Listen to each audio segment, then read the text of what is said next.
Hello, it's Ivana, and today I'm going to be troubleshooting all your weight loss issues. Maybe you think you're doing everything right. You're exercising and you've been watching your diet, but for some reason, you're not losing weight. Maybe you were initially successful with weight loss, but now it's stalled for some reason. So I'm going to go through specific examples to help you troubleshoot your own weight loss situation. I've received a lot of questions, so I'm going to try to answer as many as possible here on the live stream to try to help out as many people as I can. Let's clear up the most common misconception about weight loss, and that is that if you just eat clean, then you're going to be losing weight. And that's not true. While it can be helpful to have a diet that's predominantly on minimally processed whole foods, it's not going to guarantee weight loss. And it usually helps initially, especially if someone has a diet that's full of lots of processed foods. And then they eliminate them and then try to eat just healthy whole foods.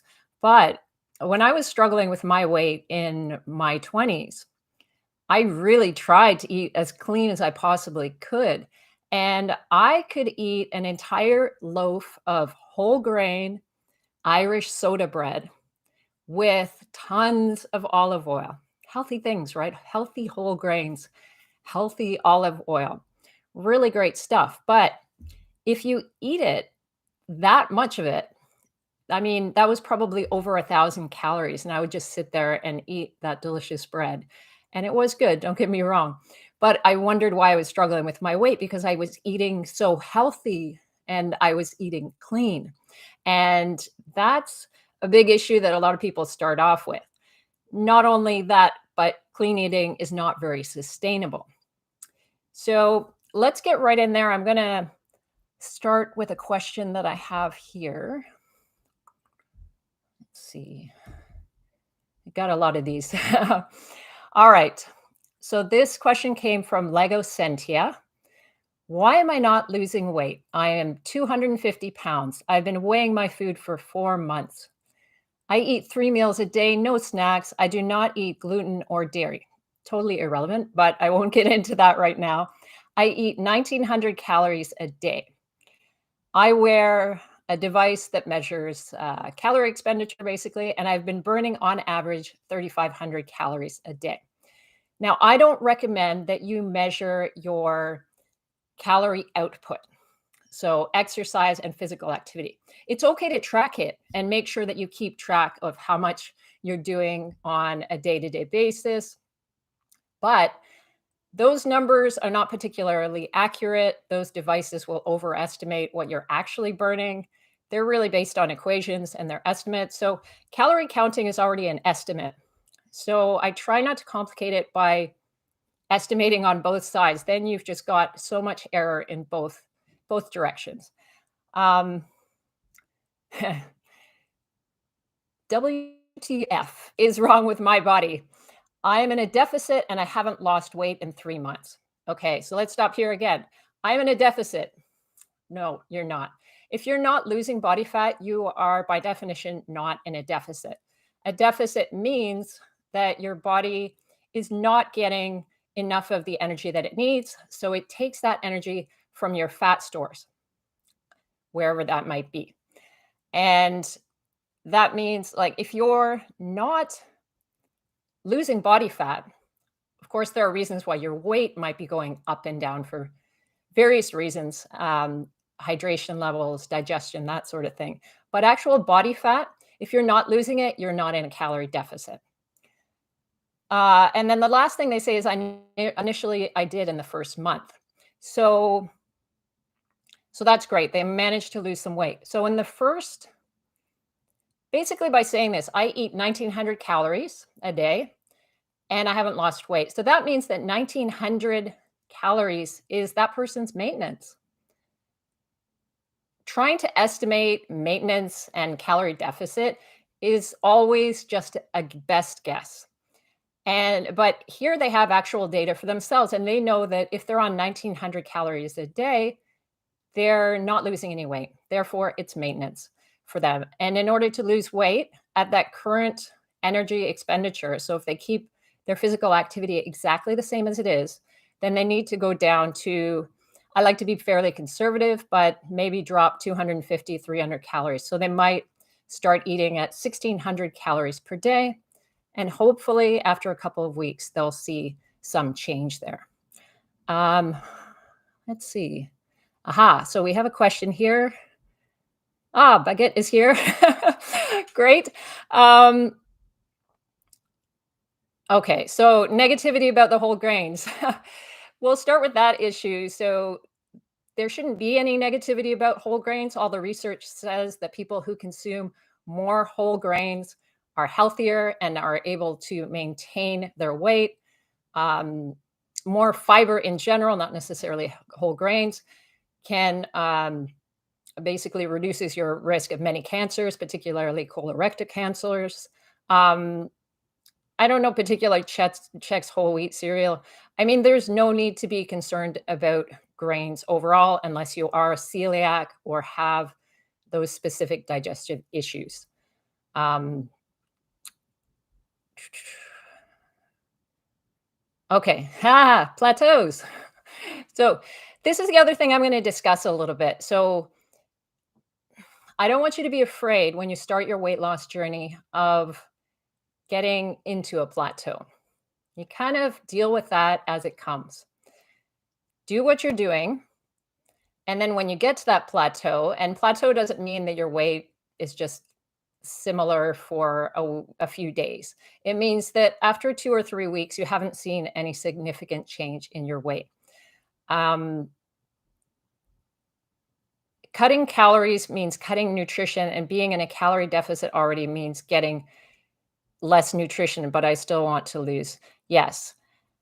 The lower you have to go in your calories, the more you have to be careful with the content of your diet. So that means, yes, you have to focus on the foods that are lower in calorie density. That means fruits and vegetables.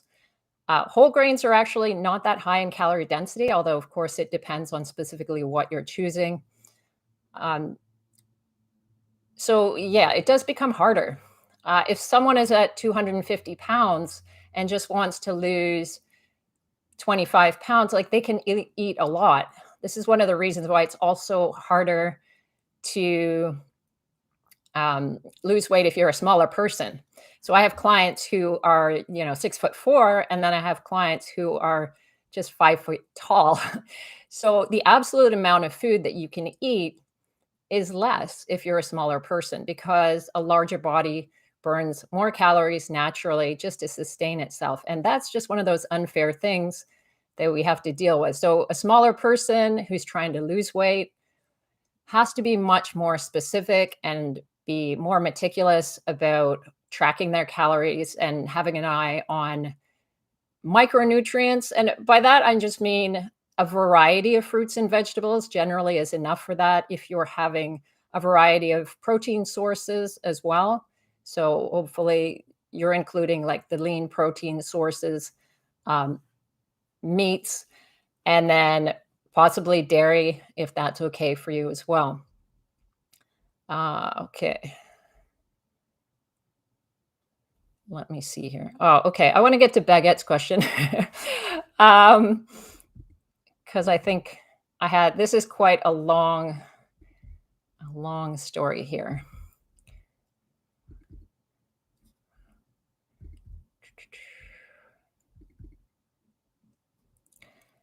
Okay, so let me share a little bit about this story here. I've plateaued for a month now. My food is planned. Am in a calorie deficit below TDE. Okay, so we've already kind of covered that. If you're not losing fat, you're not in a calorie deficit. You are using an estimate that is not accurate for you, unfortunately. And the other side of that as well, I did a video about this previously, but calorie counting is very difficult to do correctly. It does tend to work better if you're eating at home and you plan your food meticulously and you know every ingredient that's going in there and you're recording every ingredient as accurately as you possibly can. That's when calorie counting is most effective. I have a whole video about that if you guys haven't seen that, that's in order to make your calorie counting a little bit more effective. I do intermittent fasting, 1 workout a day, but the scale won't budge. Okay, I think this was also a 1 meal a day issue. So the second part of it was that they only eat 1 meal a day, and also, as I mentioned, 5 feet tall. So that is a challenge to begin with if you're a smaller person. I'm not a huge fan of 1 meal a day, mainly for the reason that TB4 was bringing up here, and that is because it's very hard to get the right amount of nutrition in 1 meal.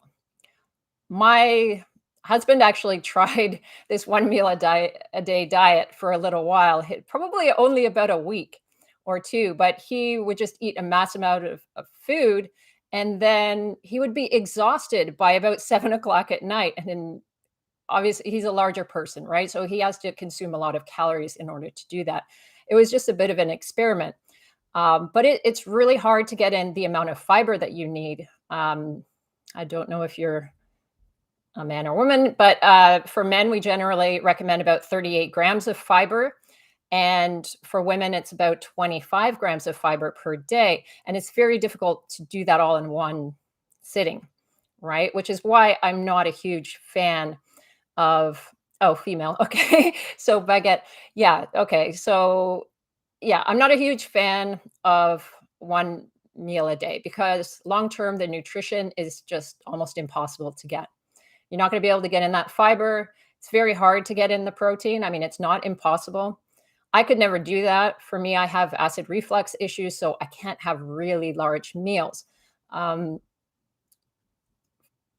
but it does look like okay, so initially she lost 17 pounds, which is going to happen if you drastically drop your calories, you drop off a couple of meals. Um, Not just water weight, I wouldn't say that. It's definitely real, you're probably losing some fat and now sort of stuck at 160 pounds.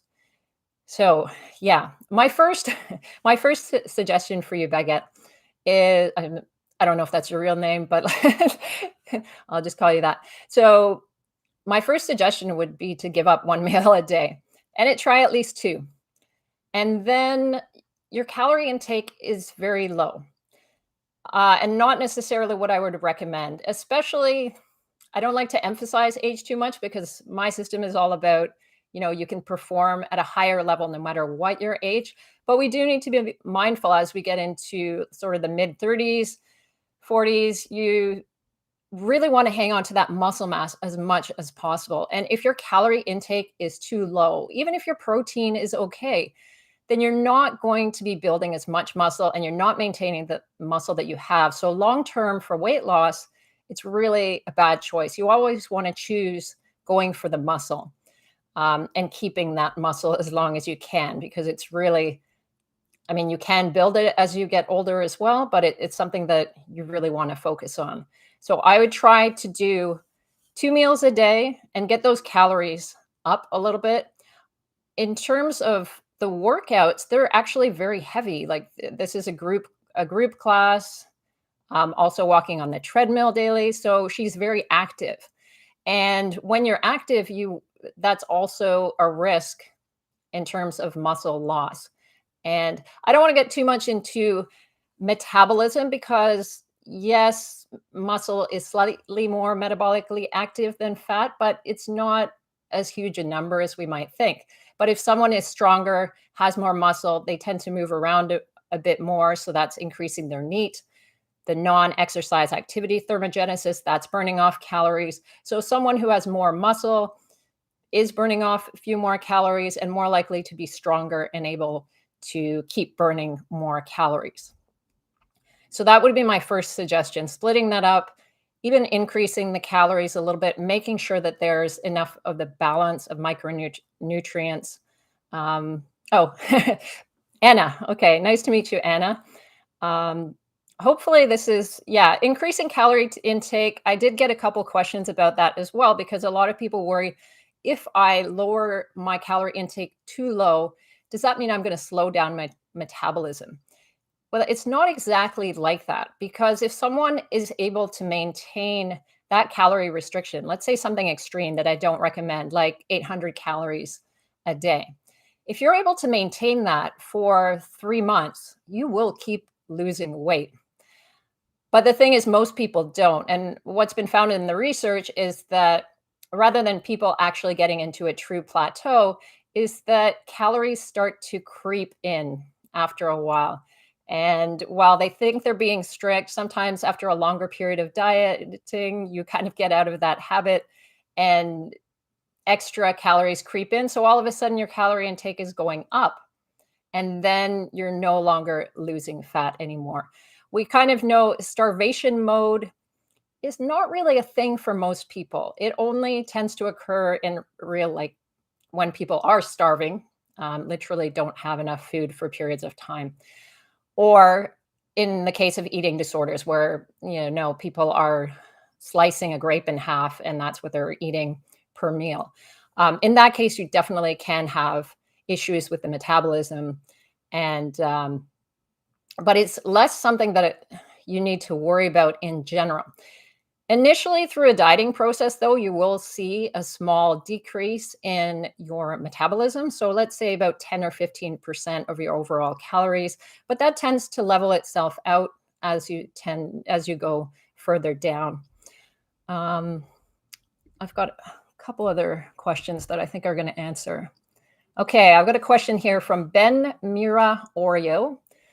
I love all your tips. How many calories should I take? I'm 5'7", 28, 88 kilos at the moment. I started my diet at 98 kilos, but I'm not losing weight anymore. Okay, so he's lost 10 kilos. So for my American friends, that's 22 pounds, and which is great, right? That's excellent weight loss.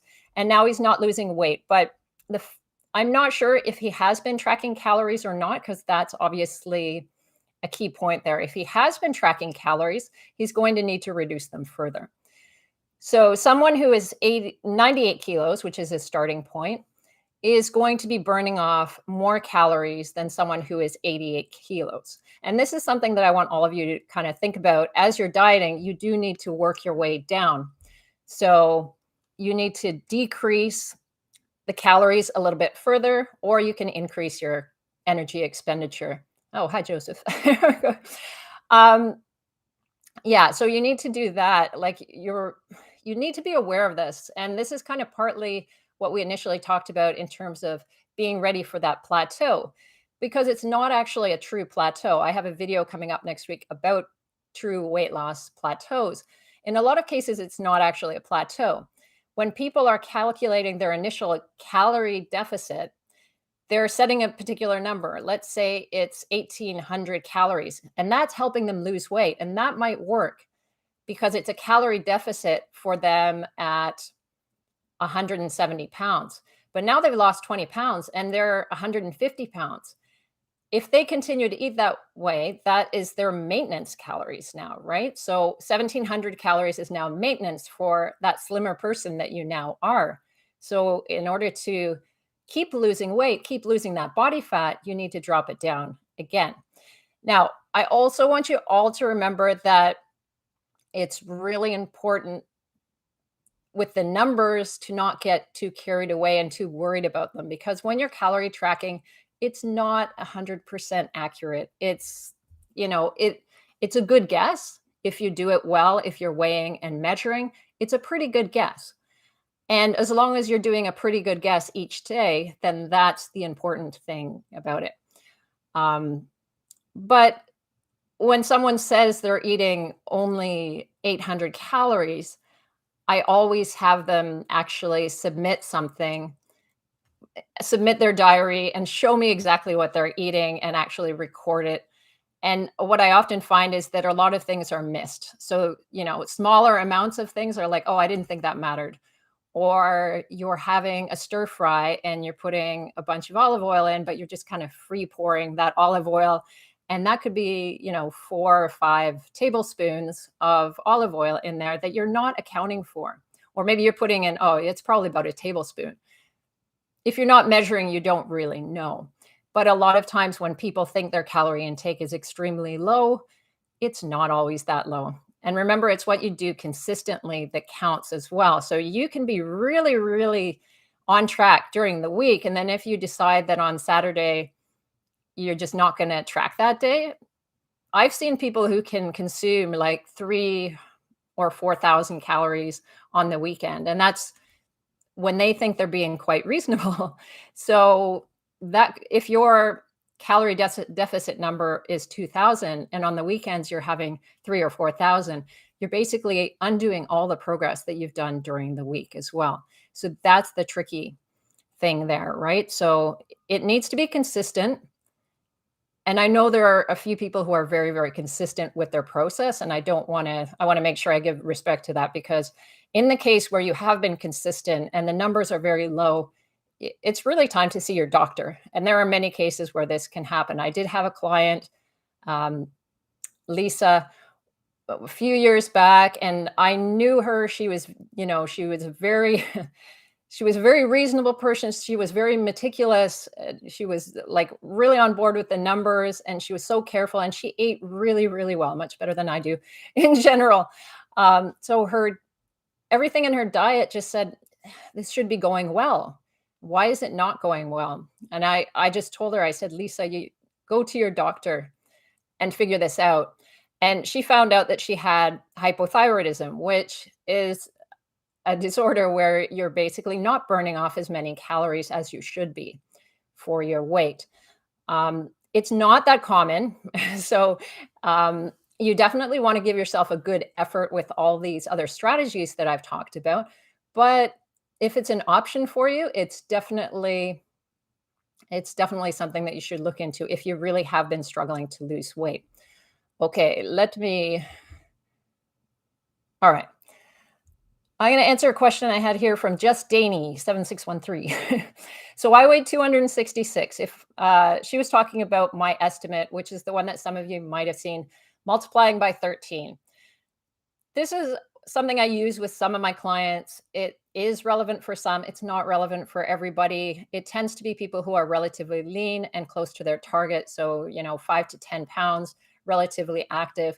It originally came from a paper where I think they were dealing with bodybuilding and physique competitors, and that's how they did the estimates. But I found it to be a good rough estimate for people who are not generally in the overweight category or obese. As long it can be okay.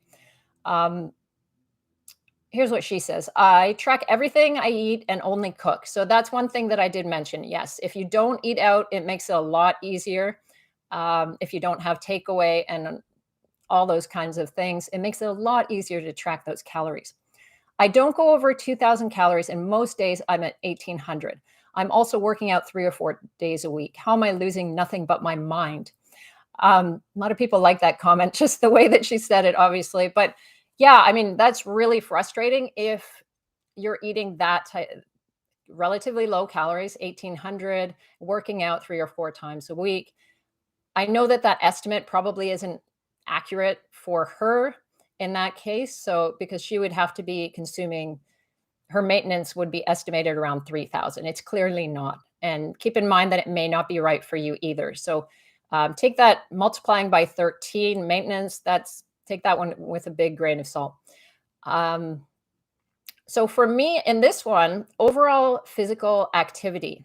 So, that can be neat, how active you are over the course of the day. It's actually quite a great way of increasing your calorie intake if you just move more. You burn more calories when you're standing than when you're sitting down. This is why I force myself to get up periodically when I'm at my desk.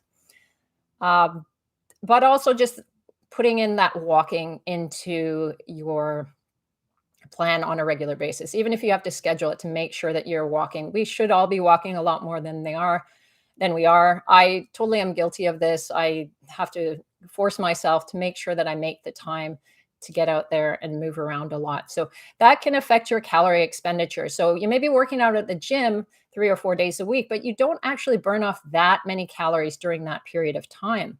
So it obviously it can help. And that's where we want to focus on building our muscle mass and getting stronger, feeling better over time.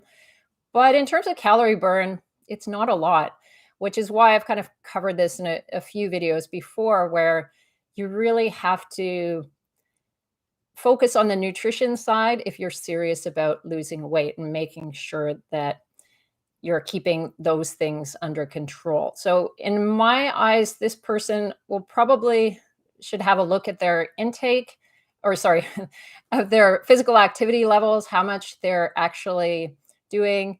There are a few things that maybe in terms of calorie counting, maybe it's not 1800, maybe she's taking in 2300 a day. So if she can kind of tighten that up, making sure. But the fact that she cooks and tracks everything, I have a feeling that she's already doing that correctly. I would send her to the doctor as well. Honestly, if she's been trying this for a long time, and that means, 2 months for sure, and no changes, despite being consistent with 1800 and working out and then increasing her activity level, I would go to the doctor just to make sure that there's nothing going on there as well. Do we have any questions in the live stream? How are we doing there? Because I've got plenty here that people have already left for me. So hopefully you're learning some stuff as I go along. Okay. So this was referring, okay, the sandbox bandit. The exact same thing happened to me. I guess this was from another comment. I went from 244 to 231 pounds in 3 months. And I do feel like I'm gaining muscle because I'm getting stronger in terms of how much I can lift. That's awesome. So we definitely want to see that. But the scale hasn't moved an inch in the last 4 weeks, and it's very frustrating. And then they also say I stay under 2,300 calories every day. Some days I stay under 2,000. Every calculator I've used tells me my maintenance is around 3,000. Okay, so again, with those online calculators, they're not that accurate. You can start there if you want to. It's not a bad idea, but then you're going to need to adjust based on what's happening. So if you start at 3,000 and there's no change, or you even start putting on weight, drop those numbers down. Take a couple of weeks, and then drop it down. And then, so they're at under 2,300, some days under 2,000. Okay. So the first thing is the muscle mass. Yes, if you are gaining muscle, you can, obviously, muscle has a higher density than fat. So if you have more muscle, you can actually weigh a little bit more. But we're not always looking just at the scale weight, I hope. So you should be doing other things like taking measurements. Waist and hips, particularly useful, those in terms of your metabolic health. That's a good indicator. Your waist size compared to your hips. You might want to take chest measurements. Some people like to do the arms. Different parts of the body, you can do your upper thighs, whatever is relevant to you where you want to see changes. Sometimes in terms of measuring body fat, it's not that accurate. So I kind of just pay attention to what's happening and just see. So they are putting on some muscle. However, you can't put on so much muscle that you wouldn't be losing weight for a month. And that point, because there's only muscle growth is quite slow. Fat loss can be relatively quick. So yes, you may be putting on a little bit of muscle, particularly for someone who is in their first year of training with weights in a structured program. They're going to see more muscle growth. But for a male, that might be, 25 pounds for that first year. And for a woman, it's going to be even less, right? So it might be 15 pounds of muscle that you're putting on. But if you're 23, 24, 40, that's, they've lost a good amount in that time. I think the main thing here is there is some muscle that's been gained, but I don't think they're gaining further muscle at this stage. So if they want to focus on the fat loss, they will have to go down a little bit lower. Again, assuming they say under 2,300 calories a day, maybe they still need to go a little bit lower. So this is a larger person, over 200 pounds, right? So they have a lot of leeway. The other thing I would look at in this instance as well is the NEAT and the extra energy expenditure throughout the day. So maybe they're working out really, really hard at the gym, and then they're totally exhausted and just lying down on the couch instead of moving around like they did prior to working out at the gym. So with everything, especially muscle building, it's all about balancing your training with your recovery. And you need to make sure that you have enough recovery time so that you're not keeping yourself from burning off calories doing other things. Because literally, when you're very exhausted from training, you will massively decrease your daily energy expenditure that you're doing, just your normal NEAT and your movement.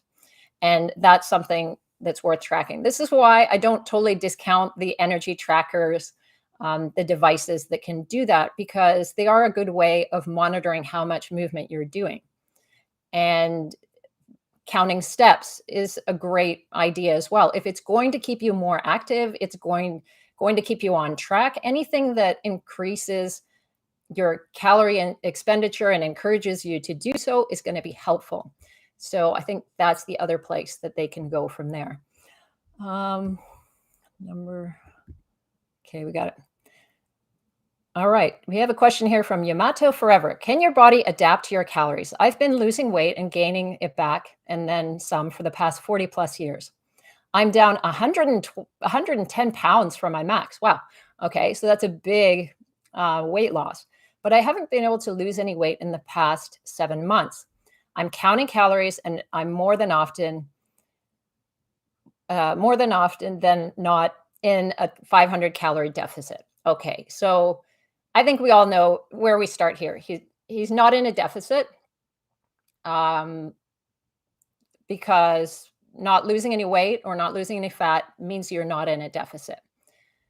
So wherever the calories are right now, that is the maintenance calories.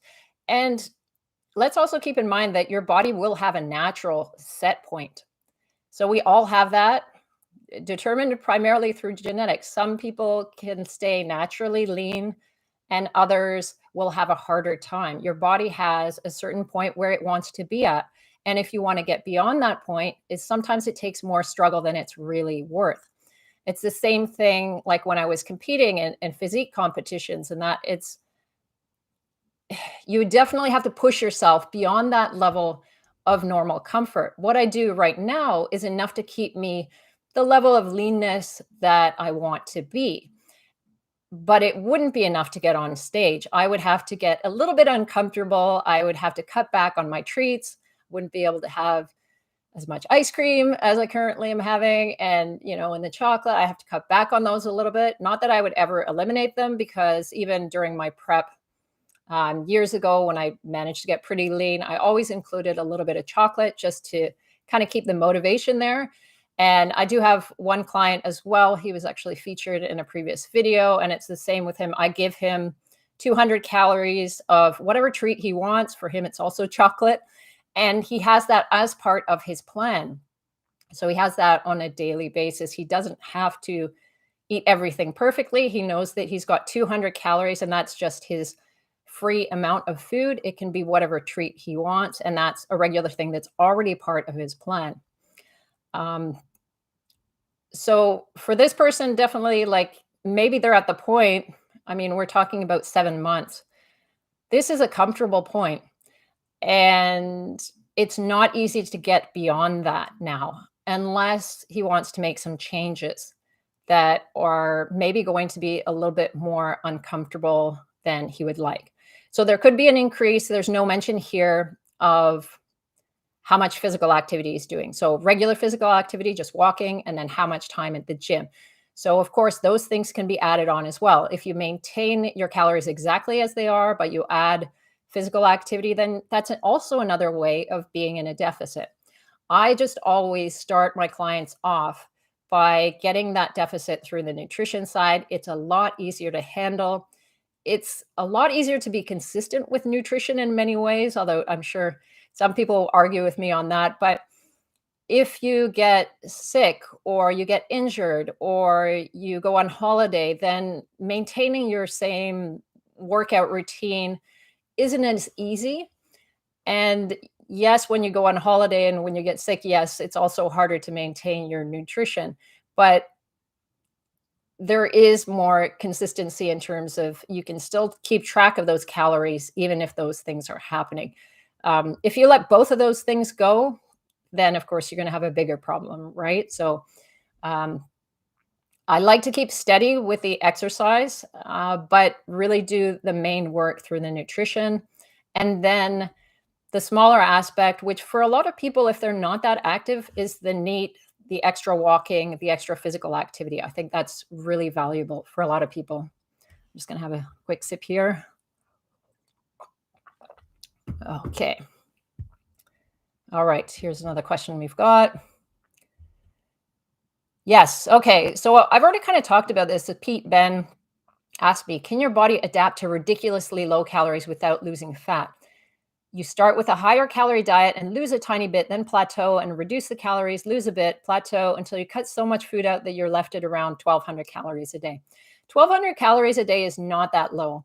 Um, I mean, it certainly feels like it for most people, but again, smaller people will be used to that kind of calorie range. And that's, for me, it's a lower limit. For females, I tend not to put my male clients below about 1,600 calories, although I would go as low as 1,500 if they're smaller.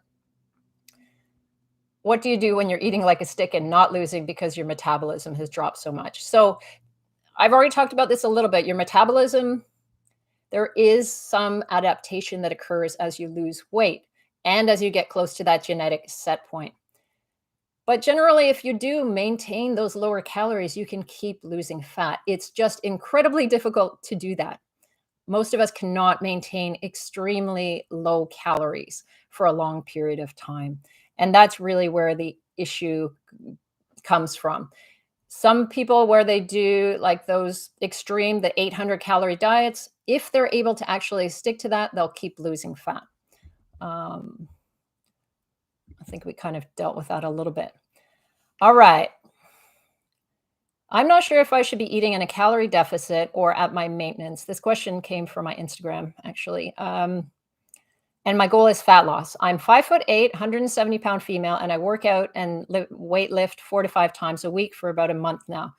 And I eat around 1,850 calories. Okay, so this is a beginner to weight training, and this is an ideal time for focus on weightlifting for sure. I want to be able to maintain a sustainable diet and not mentally drain myself. I've heard of body recomp as well, but not 100% sure. So this is one thing that I wanted to clarify, because I have done a few videos on body recomposition. That just means that you're gaining muscle and losing body fat at the same time. But a lot of people are confused because a lot of people put out diets that are called body recomposition diets. And yeah, I mean, that's similar to what I recommend. It's essentially a body recomposition diet in that you're trying to maintain as much muscle and hopefully build some muscle while losing body fat. And this is much easier in beginners. We used to say that it's only possible in beginners. Now there seems to be some evidence that it's possible for more of us than that, particularly with what I've seen in gyms where a lot of people are not on a structured weight training program. So they're just going in, they're doing 3 sets of 10, a bunch of random exercises. They do the same weight day in, day out. So they're not going to get a lot of muscle growth. Initially, you will, because as a beginner, your muscles will grow from just about anything. But once you're further along, once you've been training for a couple of years, you need to be much more specific. Make sure that your resistance training is progressive. And doing that sort of increases your chances of being able to build muscle and lose fat at the same time. But you can't decide if your body is going to do that or not. So you can't decide, oh, I'm going to body recomp. You can decide to maintain your muscle as much as you can. You can decide to lower your calories enough to reduce your body fat levels or increase your overall energy output. But you can't decide how your body's going to do this. So your body may just decide that it can't do that because you're too experienced. Like for myself, I feel like maybe I can, just because I had a long period where I wasn't consistent with my weight training. And if you've had a break due to illness or injury that's like several months and you really haven't done the weight training for a while, then that initial phase, you may be able to get body recomposition. It might happen for you. But this person says, I haven't lost a lot of weight and my weight has stayed the same. I've noticed my stomach has gotten a bit smaller, but nothing major. I always look to the stomach, and I've got a video that's going to be coming up fairly soon about losing belly fat. And I know a lot of you ask me about that. And that's the area really that most people can look in terms of leanness. Like there's other things you kind of look at your arms and you're like, okay, that looks a little leaner, maybe your thighs are a little leaner. You can look at different parts of your body, but I always go to the stomach. I know that if I start to eat more in terms of my favorite treats, I start to feel that I've got a little bit more fat. And I tell my clients to measure their waist as well, just because that is a good place to see those changes. So their stomach has gotten a bit smaller. To me, that does indicate that they probably have been having some body recomposition. However, now they're sort of stuck. So 1850, which is the amount of calories that she says she's been on, and it's not for that long, right? So this is a very early in her process. That would be her maintenance calories. 1850 is her maintenance calories with her current level of activity doing the weight training. So if she wants to lose body fat, she's going to have to drop those calories down while maintaining the protein intake. And that's one thing that I want you to all kind of remember, that maintaining that protein intake is going to preserve as much of your muscle as you can, right? So, making sure that you get my recommendation 0.7 to 1 gram of protein per pound of body weight per day will help you retain that muscle as you're losing weight. So, or losing body fat specifically. And I think most of us want that, right? You want to hold on to that muscle because if you're losing muscle, we talked about this already, long term, that's going to cause a problem. Less muscle means you're going to move around less as well, not just that there's less energy expenditure as well if you have more fat compared to muscle. So yeah, for definitely focusing on the protein, that is key. And and I think that's kind of in terms of body recomposition, and if that's your goal, it's really about doing that strength training and getting the calories about right so that you are losing body fat while still maintaining the muscle. Um, let's see what we've got here. Okay. I had one, yeah, I've actually covered this. Does anybody have any questions that have come up based on what I've said during this stream? I will leave that open. Okay. I feel like we've covered a lot of ground here, actually. So I have one more question that I had here that I thought I could add, although it sort of covers the same ground. Is it true that if you're very active and not eating enough calories, that your body can store fat? I work out every day, twice a day, but at 58, I'm having weight gain. Okay. Let's go into, I don't want to talk about too much, but in terms of age, I don't worry about that very much. Not even in terms of calculating maintenance calories or anything like that, even for someone who's 58. The research shows that in terms of your actual metabolism, there is a slow decline after the age of 60. Prior to that, we don't actually see a lot of change in metabolism. So if people come to me and say, "Oh, well, I'm 50 and, I must be my metabolism must be really slow." It's no. Your metabolism is not it's the last place to go. And if it is an issue with metabolism, then it would have to be something that is, a hormonal issue that can be checked by your doctor. It's not like some people do have abnormally low metabolisms for various reasons, but these are medical conditions we're talking about. It is not a normal thing.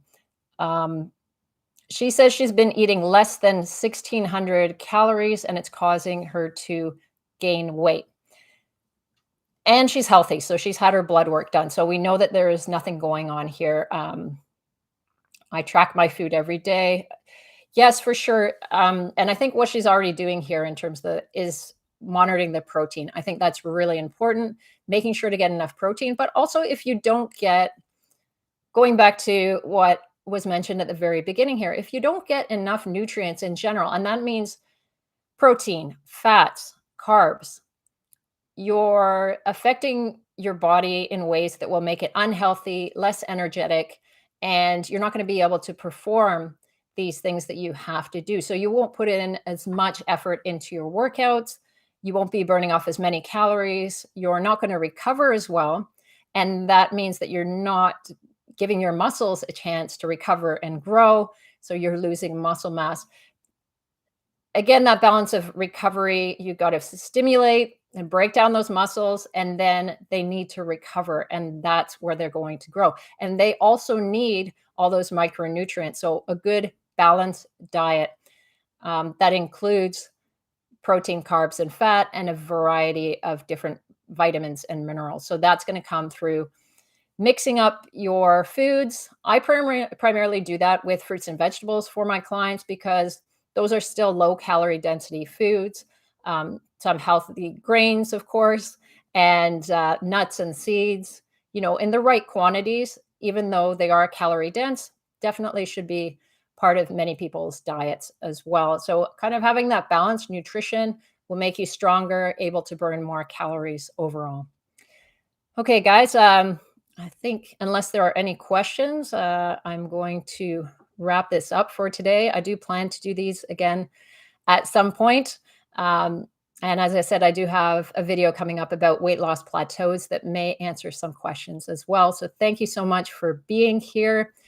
If you're still struggling to find out why you're not losing weight, check out the link that I'm going to leave here.